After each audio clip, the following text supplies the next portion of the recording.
ফুলপুরে বৃক্ষরোপণ কর্মসূচির উদ্বোধন। ফয়জুর রহমানের রিপোর্টে বিস্তারিত।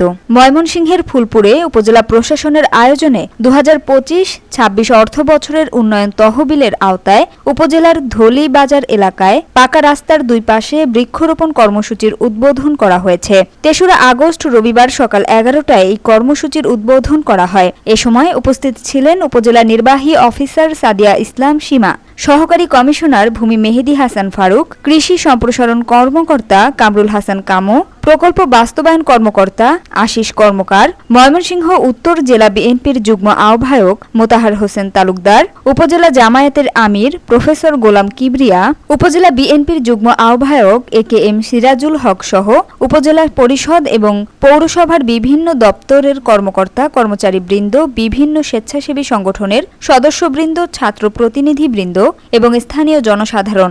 এ সময় উপস্থিত অতিথিবৃন্দ বলেন, আধুনিক ও সবুজ শ্যামল ফুলপুর গড়ে তুলতে এবং জলবায়ু পরিবর্তনের বিরূপ প্রভাব মোকাবেলায় বৃক্ষরোপণের কোনো বিকল্প নেই। সেই লক্ষ্যেই আমরা আজকে এই বৃক্ষরোপণ কর্মসূচি উদ্বোধন করছি।